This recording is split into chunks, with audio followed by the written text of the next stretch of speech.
Welcome to What You Talking About. My guest today is Dr. Julie Foucher. She is a 4-time CrossFit Games athlete, a family physician, and a podcast host who is known as a legend in the sport of CrossFit. Today, we discuss her journey to finding CrossFit, why she chose to compete, and her career since, including her hugely popular podcast, Pursuing Health. We really hope you enjoy this episode. Please don't forget to like, rate, and subscribe to be the first to hear all about our new content. Enjoy!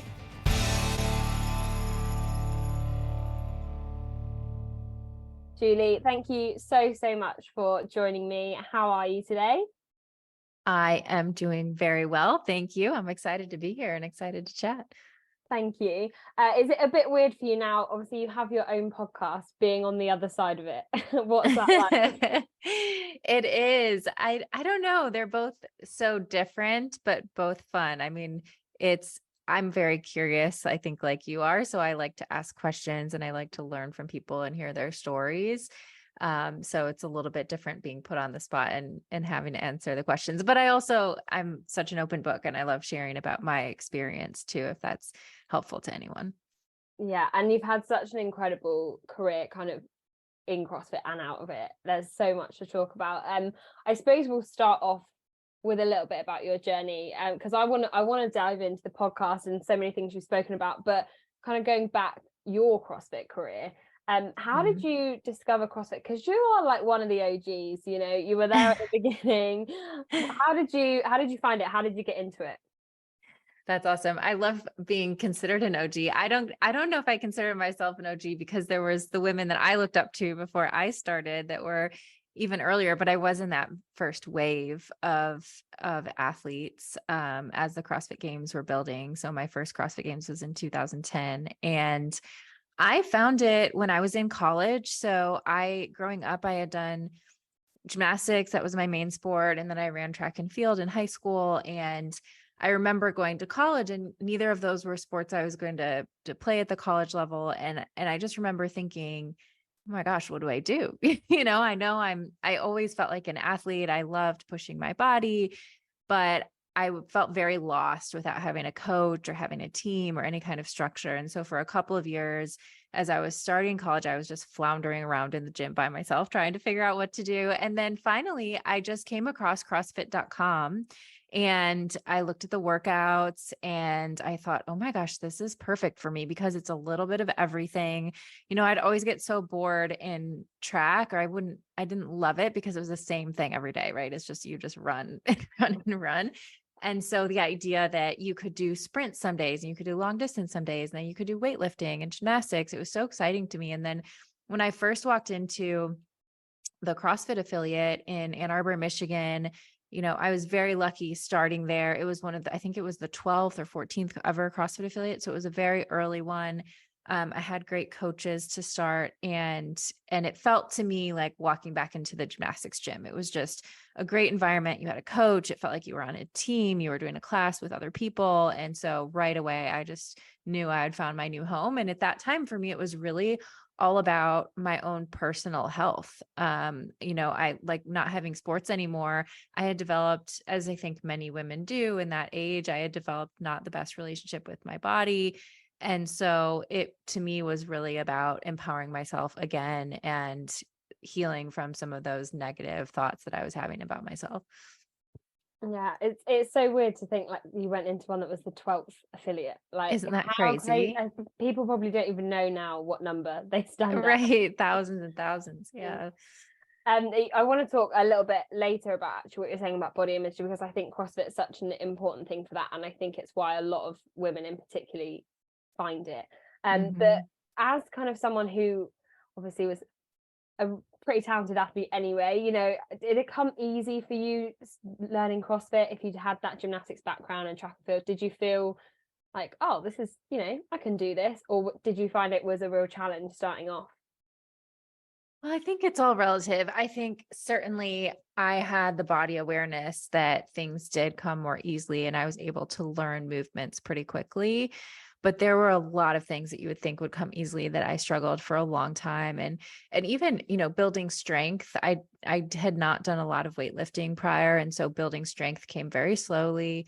And things like even handstand push-ups and muscle ups, you think I have a gymnastics background, but we don't do all of that in gymnastics. We don't do the rings. And so a lot of those things did take a lot of time. And, but all that being said, relatively speaking, they came pretty quickly because I was at the CrossFit Games about a year after I started, which is wild to think about.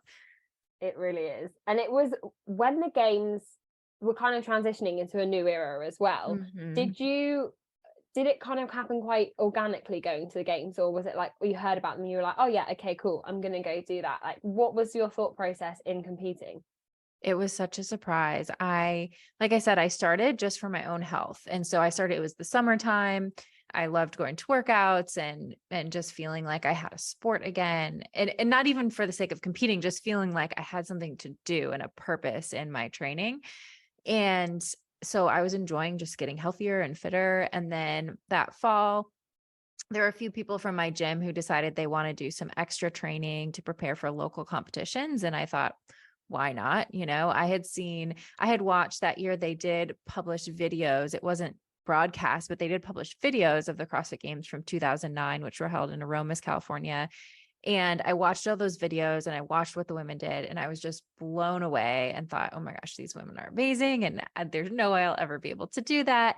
But I must have had in the back of my mind some goal. I don't think I thought about it consciously, but I did print out, they had summarized all the women, their best benchmark time. So workouts like Fran and Diane and deadlift and all of their best times. And then the average times, if you took the average of all the women who were at the games that year. And I printed those out and I put them on my wall in my bedroom. And I remember first looking at them thinking, oh my gosh, these are crazy. I'll never be able to do that. But then gradually over the course of the year doing this extra training and I was able to start checking some off and I'd look at the picture and say, oh my gosh, I got that one, or I'm really close to getting that one. And so seeing those dramatic improvements, I think it's the CrossFit honeymoon phase when you start and you just have PRs every day and every week. It was very exciting. And then I did some local competitions in Michigan, and every one of those, I just surprised myself with how well I did. And that year we had oh my gosh, I don't even remember what they were called then. They were called sectionals. And so I went to that. It was held at the Arnold Fitness Festival in Ohio, and ended up podiuming and qualifying to the regionals.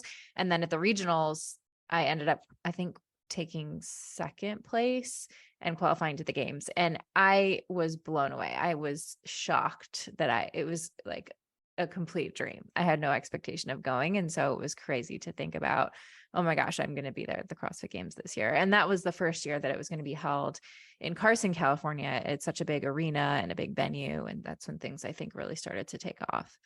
Did you realize the scale of it? Like, being only a year into CrossFit, did you realize how big going to the games and being at the games was going to be? Well, I think I did from a CrossFit perspective. In that world, it was so big. But back then, not a lot of people knew what CrossFit was. And so it certainly wasn't that big. I mean, in 2010, that was before we had big sponsors. And so the stadium there under the lights, it was never full. It was very few people were actually there watching.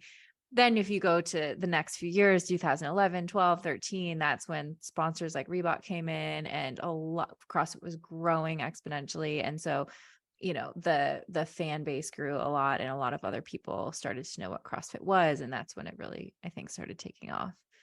Yeah, it's funny looking back at videos and seeing like Yes. a really empty stadium, and now it is literally packed to the rafters. Packed. Yeah. Did you have a goal? Like, obviously going to the games, you did very well in all the games that you competed at, but did you think, oh, I'm going to just do the games and see what happens? Did you ever have an intent to kind of keep going and become an actual athlete? That's such a great question. And is such a, I think, central part of my growth as an athlete and as a person over the course of my career competing, because the first year it was just, I couldn't believe I was there. And I went and I was sitting next to women like Lindsay Smith, for example, is a woman I had seen competing in 2009. And now I'm sitting next to her in the workout briefing, and I was just blown away. And so I had no expectations going into that first year. And again, completely surprised myself because I ended up finishing in 5th place, was not expecting that at all. And then the next year that I went back, 2011, well, in that time, actually the top 5 from the games the year before got an automatic requalification. So I didn't even have to qualify that next year, which was a big relief. But I think I always had this doubt in the back of my mind, like, what if it was all fluke? What if I didn't really deserve it, or it was just one year? And can I really do that well again? And at that time, I was also going through just a lot of transitions and challenges in life in the background. And so by the time I got to the games in 2011, if I'm being really honest with myself in my thoughts, my only goal was to not do worse than I had done the year before. And so it's interesting how that our thoughts become this self-fulfilling prophecy, because going into the final event, I was in 3rd place. I was poised to finish. It was what would have been a great event for me in terms of looking at the movements and the duration, the format. And I, by all means should have finished on the podium, but for some reason it was like, everything did not go my way. I no repped so many wall balls. I felt like I was falling apart. And then I ended up finishing in 5th place again. And so it was and that year was really hard for me to then process and kind of put the pieces together. And from then on, I think a big part of my focus as an athlete was on my mental game, was on really believing in myself, believing that I was capable of winning, believing that I was capable of beating women that I sort of looked up to so much and thought, oh my gosh, how could I be ahead of Annie Thorsdottir in this workout? And then slowing down. That literally happened to me once. And so it really was an exploration in how important our thoughts are and our mental aspect of training and competing. And I worked a lot on that the last few years of my career. And certainly, in 2014, things definitely finished better. I had a lot of challenges early in the week, and then ended up still finishing on the podium in 3rd. And then my last season in 2015, the season ended before I got to the games, but I felt like my mental game was stronger than ever. I really did believe I was capable of winning. I overcame a lot of milestones in training that I had been chasing for a long time. And so to me, that was really the real victory, even though it didn't play out in the actual final competition. Yeah, we have to talk about the 2015 season, but I just really quickly want to regroup back. Do you think if you had have beaten 5th place in 2011, do you think you would have gone back again the next year? Oh, yes, definitely. Yeah. Yes. So I think that's one of the other interesting things about sport or any endeavor, right? If you start it and you do well, there's sort of this expectation that you're going to keep going, right? Like I went in 2010 and I was like, oh my gosh, this is amazing. Of course I'm going to go back. And then you do the same thing the next year. And in 2011, that was really a time where I had to step back and do a lot of deep thinking, because it was during my first, or I guess the 2012 season was really when it was, which I guess I skipped talking about that one. That was when I finished 2nd. So I was starting medical school. So I was in my first year of med school. I had just finished all these hard transitions, and I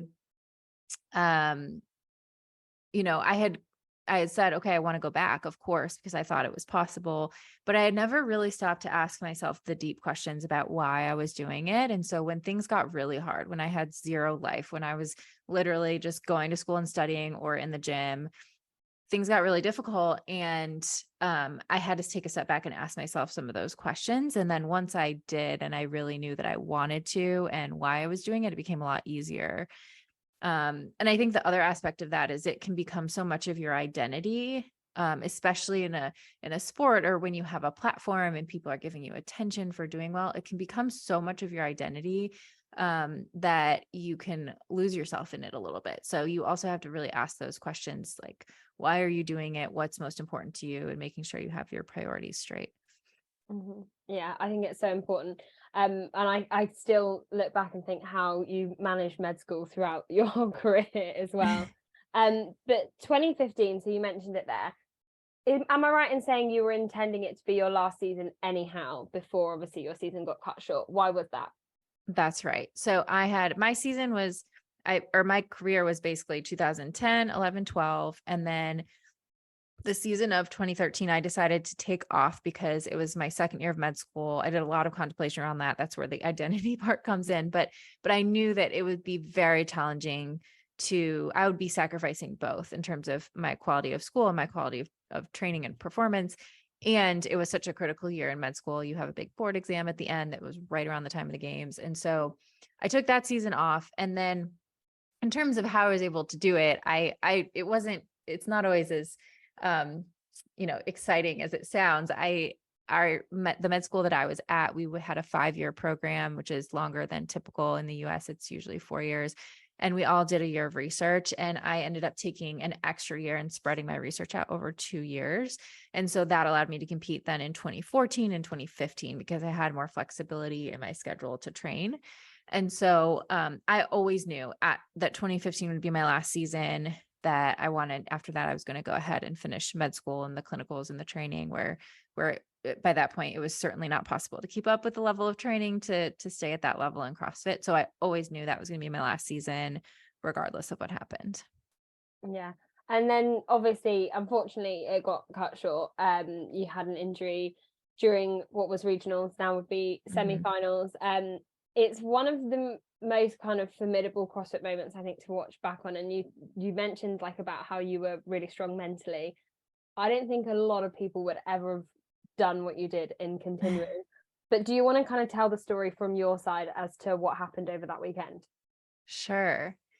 It really did feel in many ways like a lot of it was divinely orchestrated. I don't know why, but well, I do know why. I think just so many of the pieces that came into place that fell together. So I had always feared tearing my Achilles. For some reason, that was something that was always in the back of my mind. I had a lot of problems with plantar fasciitis over the years, and I had strained my calf once. And it had just been very careful. I loved box jumps, but there was a point where I just said, okay, I can't do rebounding box jumps because it would make my Achilles so sore for days. And so I just wasn't doing them very frequently. I would do them for competitions or in small doses. I even remember doing Kelly Starrett's seminar, and he pointed out at my heel and he was like, that's a problem. I have this big sort of deformity on my heel. It's called a Haglund's deformity that is basically a risk for Achilles tendon rupture. And he pointed it out and I was like, what do I do? And I basically, like a lot of athletes, I think I did the best that I thought I could, but looking back, there's probably a lot of other things I could have done to prevent that injury from happening. And so going into the weekend, there was a workout with, I think it was 100 or 50 box jump overs. And so I'd practiced it a few times leading up to the event with rebounding, and my Achilles felt great. And I was like, this is awesome. And didn't bother me at all until the day before the competition started. I had done a little jog just to warm up and shake things out. And I noticed it was kind of irritating me. And so when I got to that workout, I felt a little off. And then in the middle of the workout, doing the box jumps, all of a sudden I felt this it was like somebody punched me in the back of the calf. And now I understand that's very typical of an Achilles tendon rupture. I looked behind me. I literally thought someone else's barbell had bounced over into my lane and like landed on my foot. That's what it felt like. And I saw nobody was there, and I was really confused, and I tried to jump, but my foot was just not working. And so I think I ended up finishing the workout, like trying to do a few more box jumps, and then walked off the field in sort of a daze. I think around that time when I was walking off the field, it hit me that I had torn my Achilles, and went over to the medical tent and they confirmed. And I was devastated, obviously, because I knew that was not something that was going to heal before the games. It was going to affect the rest of my competition. And so I was obviously visibly upset. But then I think it was Boz who came over and said, the next event is a handstand walk. Are you going to do it? And I thought, like, didn't take me more than 1 second to say, of course, it's a handstand walk. I don't need my foot for that. And ironically, I had been training for the last 2 years with one of my childhood idols, Dominique Moceanu, who was a Olympic gymnast, and her husband, Mike Canales, who was also a very good gymnast in Ohio. And they had been training me just a lot of odd gymnastics movements because of, previous times where I had big failures in gymnastics events when I saw new iterations of gymnastics movements. So we would just try all kinds of different things. And one of the things we had been working on a lot leading up to this event was weighted handstand walks. So I would do handstand walks with ankle weights on in practice. And so when I then went out to do this handstand walk, I was wearing a boot on my foot to protect it. And it was like, oh, well, I've been training for this. I was used to having to balance a little bit differently to account for that weight. And so I ended up doing the whole handstand walk. I finished the event. And then there was a snatch right afterward. I finished the event, and then the field cleared and I was held back for an interview. So I did this interview, and then I turned around because I knew I had to go back to the athlete area, and it was all the way across the floor. And I turn around and I just see, oh my gosh, the floor is so empty and everyone is just there watching. And I was like, oh my gosh, like, what am I going to do? I have to walk all the way across the floor by myself. But then it was the most overwhelming feeling of just love and support from the CrossFit community. They gave me such a strong applause, and I could just feel it. Like it's what makes CrossFit so unique. It's that anyone, when they are going through a hard time and they are vulnerable, we are there to pick each other up. And it happens in every single CrossFit affiliate all the time. When you're cheering the last person in the workout, when someone comes in with a bad day, like however you're there for people, I could feel it. And it was on such a big scale. And I knew it wasn't just people in that room, it was the people watching. And I felt it, in the days afterwards, people reaching out. And even now, it's crazy to me when I meet people in the CrossFit community, that's what they remember. They don't remember the times where I won a workout or I was standing on the podium as much as they remember that moment, or they tell me, oh my gosh, I was there and I was crying or I was watching. And it's just so crazy how powerful, how CrossFit creates such a venue to show the best parts of humanity, how we really do care so much about each other and lifting each other up and like feel for each other when we're going through a hard time. And to be able to experience that on such a large scale was just such a privilege for me. So, even though it wasn't the way I wanted to end my season, it was by far one of the most powerful moments of my life. Yeah, I think people would agree that that's probably one of the most powerful moments in CrossFit, like looking back. And I know that footage has been shown over and over again. Obviously, if that was going to be your last season anyhow, a lot of people, when they were, retire now or stop CrossFit, there is a moment at the end of their last workout where they, they either leave their shoes or they have a, standing ovation. Did you kind of feel like that was your moment looking back? I assume at the time it probably didn't feel that, but yeah, I feel like you kind of had your goodbye moment there. Totally. Yes, it totally felt that way looking back. And I actually was able to finish, because of the way the workouts landed, I was able to do all of the workouts then on Sunday. The very last part of the last workout was the only thing I couldn't do, was squat cleans. And so I did the first part, the muscle ups, and then I just watched everybody else finish. And there was something too about being able to compete then with zero pressure, because I knew there's no way I'm going to the games. And so I just could have the most fun out there. And I thought it was amazing. It was very freeing. And I ended up going back to regionals the next year individually and on a team the following year. And it was very similar in that it was just fun and no pressure. And so I was really grateful for those moments too, because I think when you're really trying to compete and try to be the best you can be, we just put so much pressure on ourselves. So I was grateful for all those opportunities. Yeah, amazing. It's so great to watch back, and that handstand walk moment, I think, like as a fan, as someone who, you're just experiencing it, as you say, for fun, I don't compete, I watch for fun. It's moments like that, and it really just puts everything into perspective, that no matter what happens, it's hopefully a good outcome. And as you say, CrossFit as a whole, and it kind of segues quite nicely in a way into your podcast that you've had for quite a few years now. There's something you said on it a few weeks ago about CrossFit as a spiritual experience. Yeah. Can you talk a little bit more about how you've experienced that and how you think it kind of goes into every single gym? That is such a great question. So, and a great segue. So I, a few weeks ago, interviewed this woman named Dr. Lisa Miller. She's a PhD, and she runs a center at Columbia University that studies the science of spirituality. And when they look at across all different religious beliefs, but they look at what are the commonalities and what are the, they see that the same parts of the brain light up no matter what religion you follow. When you talk about certain aspects of spirituality, it's conserved across all humans, and it is innate in us. I think she says it's 30% innate, and then the rest is nurtured. And what are the commonalities? She says that it is the experience of feeling loved, held, guided, and never alone. And I mean, that moment of walking across the floor right after I'd finished my handstand walk is the epitome of that to me in the CrossFit, like in my CrossFit experience. I was at a moment of an extreme low, extreme pain. And in that moment, I was so loved. The community was there, like holding my hand through it, guiding me, and I was certainly not alone. And I think that's the difference between what we do in the CrossFit community and any other fitness program or exercise company or whatever you might see. It's that we have that genuine culture and interest in making each other better and supporting each other as humans. And it is very, she also makes this distinction between transactional and transformational relationships.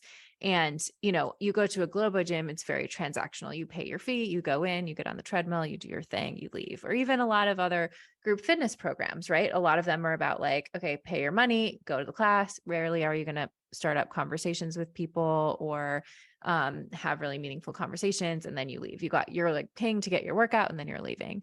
Versus the CrossFit community and just the culture and the way that it started and the way that it's evolved, and we've been able to transmit that culture.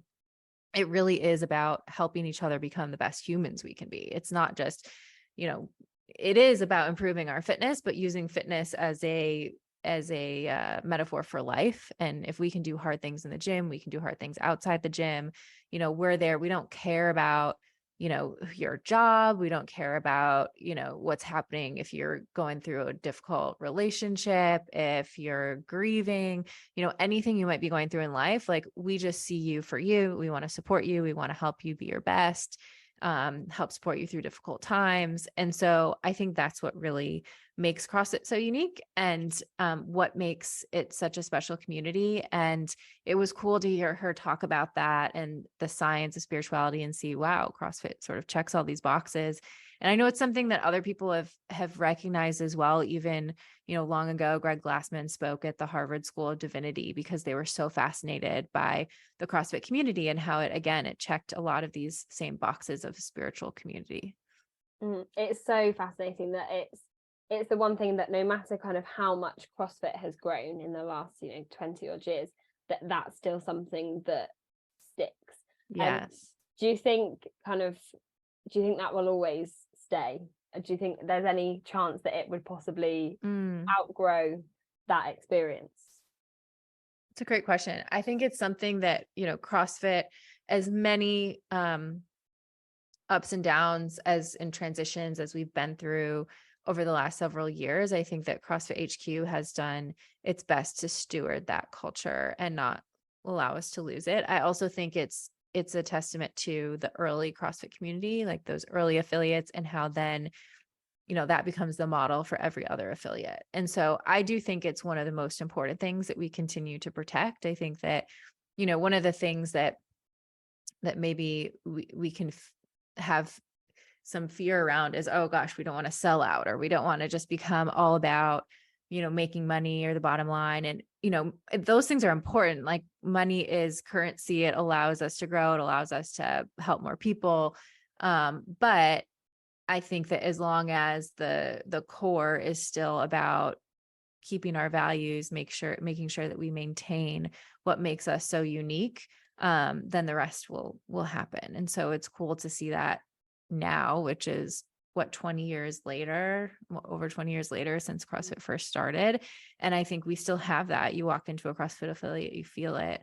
But I think it's one of the most important things that we continue to try to protect. Definitely. I think it's something that will keep people in CrossFit no matter what they decide to do with their lives. So your podcast, obviously spoke a little bit about it. Not only if you had an amazing CrossFit career, medical career, why did you choose to start your podcast, and tell us a little bit about kind of the meaning behind it, for anyone that might not have listened?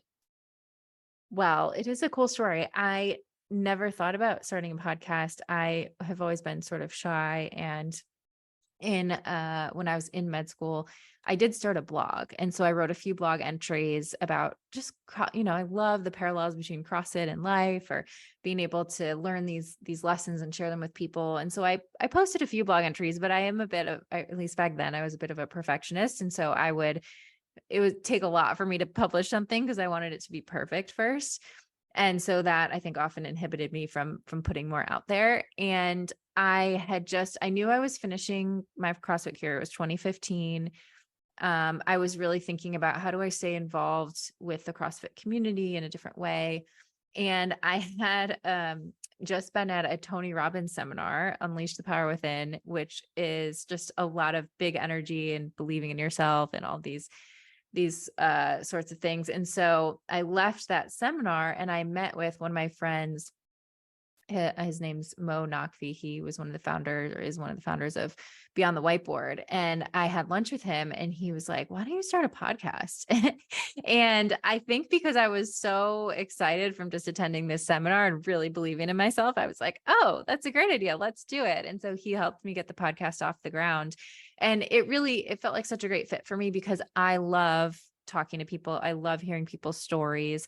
I had met so many incredible people through my career competing at the CrossFit Games, and I felt like it was a great venue to be able to share their stories and continue to stay in touch with the CrossFit community. And so initially it was a lot of athletes and coaches and fitness related interviews. And then it's evolved over the years as I've evolved. It's been, really incredible from, still interviewing athletes and fitness focused experts, but also branching more into health and wellness and functional medicine, and even the spiritual side now, like that recent interview. So it's been really, really cool. It's definitely one of the best decisions I've made was to start the podcast. It's so nice to have that parallel, as you say, between CrossFit and health and medicine and everything. I know we touched earlier a little bit about body image, and I wanted to talk about it because you've spoken a lot about it kind of over the years.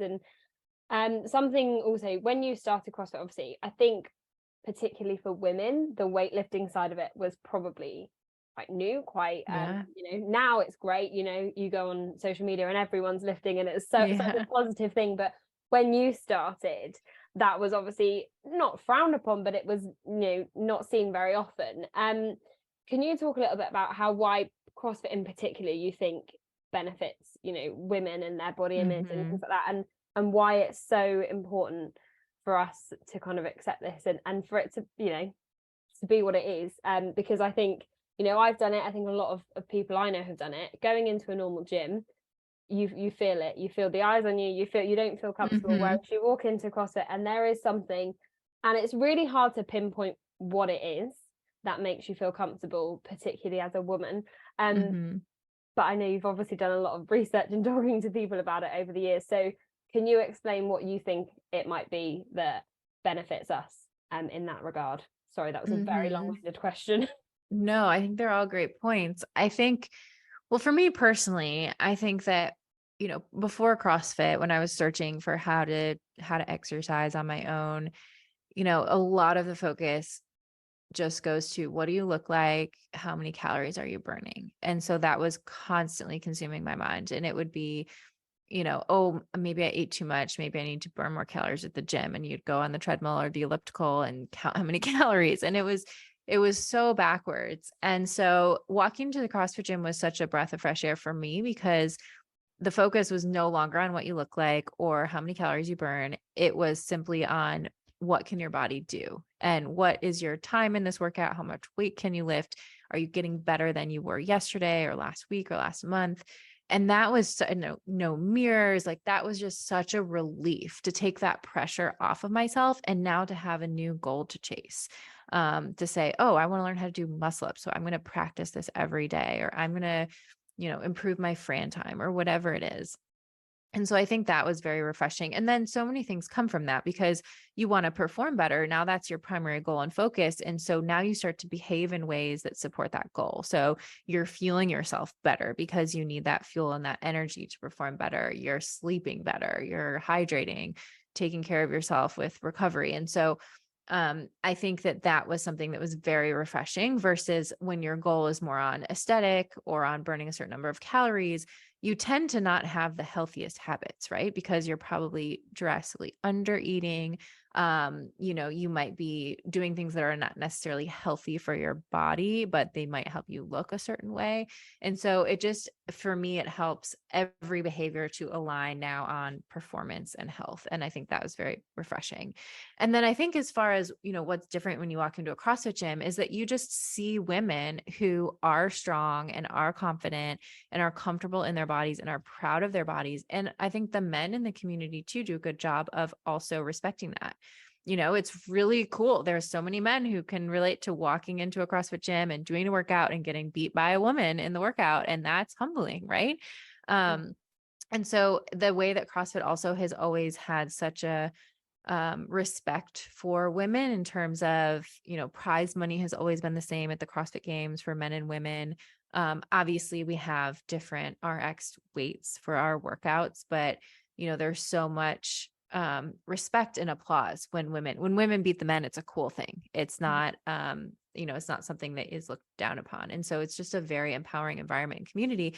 And I look now at how cool it is for these like little girls to grow up with their moms doing CrossFit and them to start imitating them and knowing from such a young age, instead of being surrounded by a really toxic diet culture. Instead, they're seeing these awesome role models and in these awesome environments. And to me, that's so empowering, because think about how that's going to change their entire lives, not just how they see their bodies or how they exercise, but just how empowered they are going to be in every area of their life. It's so cool.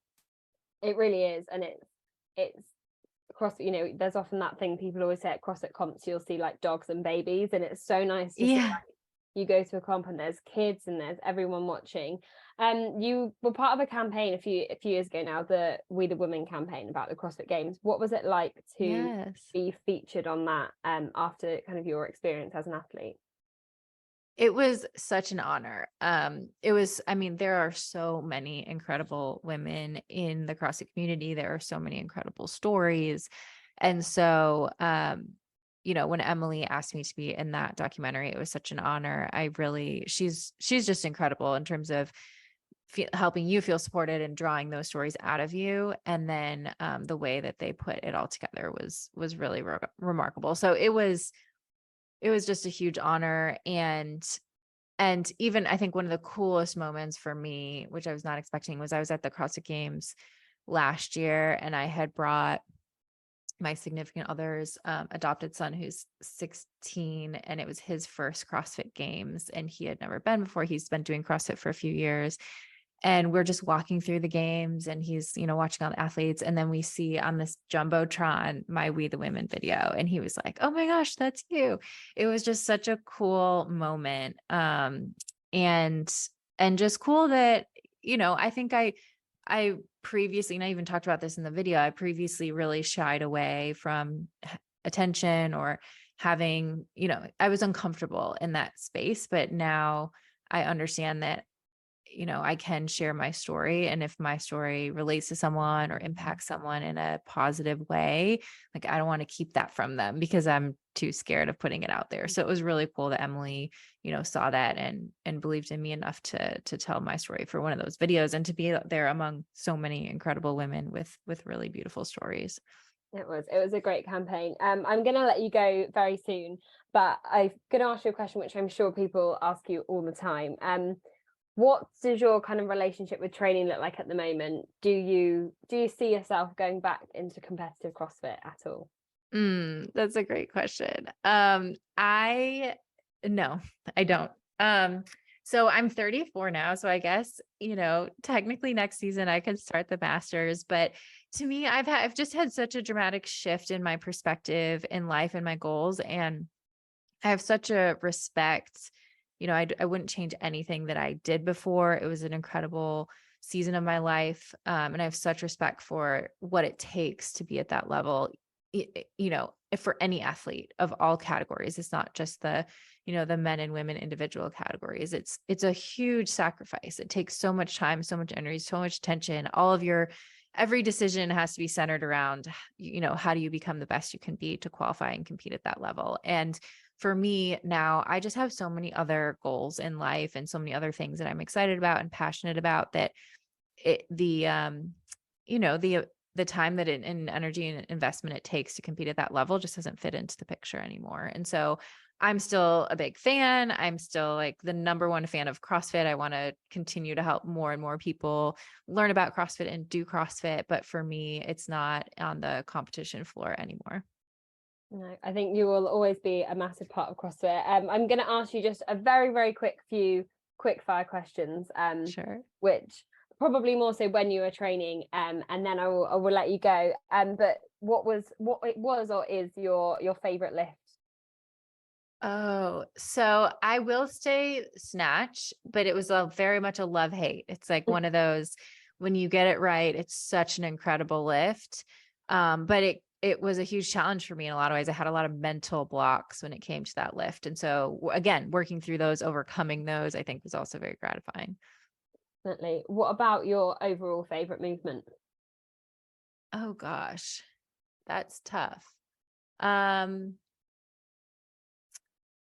don't know. I mean, I do love muscle ups. I don't do them that much anymore, but I do. I think there's just a very cool movement. And then I don't know. I don't want to say burpees because everybody hates burpees, but it was just a movement that I was always pretty good at, and I could always just keep moving. Yeah. Not you don't have to think much with them either, do you? Right.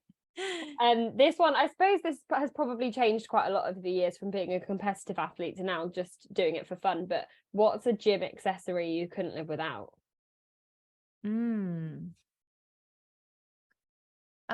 Is this like a equipment or like accessory? Like Either or. I mean, I would say maybe just dumbbells because you can do so much with dumbbells. If that's the only thing that you had, you could do a lot there, or a kettlebell. So yeah, I'll probably say those. Yeah. And I know you've probably done a lot of them over the years, but your favorite benchmark workout? Oh, I'll always say Fran because it's just such a classic workout. And I think it tells the story. For me, it told the story, especially in those early years, of how much I was improving. I have done it. I have to look up, it might be on the whiteboard how many times I've done it, but it's like over 30 times. And in that first year, I would do it like every month or two, and I could just see the trend of how much I was improving. And it's interesting how even now, even though my fitness level is nowhere near what it was, I can still usually pull out a pretty decent Fran because it's so short and you have that muscle memory. So yeah, it's just such a classic. It is. And my final question, I know you've competed as part of a team before, but if you were to kind of create now a dream team to go to the games with, who would you have on it? Oh my gosh. Well, it's hard for me to even choose because I don't follow the competition the way I did before. And so I don't even know so many of these athletes. So I would probably pick like a throwback team of the people. I love I had so much fun competing with people on various teams, whether it was the Team USA or some of the regional teams that I went on. And so I would just pick a team of people that I would love to have a good time with, I think. Absolutely. Zero pressure. Well, thank you so much for sharing your stories. And I look forward to hearing many more on your podcast to come. But thank you so much. It has been an absolute pleasure. Oh, thank you, Leah. This has been a lot of fun. It's always, I don't do it often, but it's always fun to relive some of those memories and think about just what CrossFit has done in my life. I have so much gratitude for that and seeing it impact so many other people. So thank you for doing what you do. Thank you.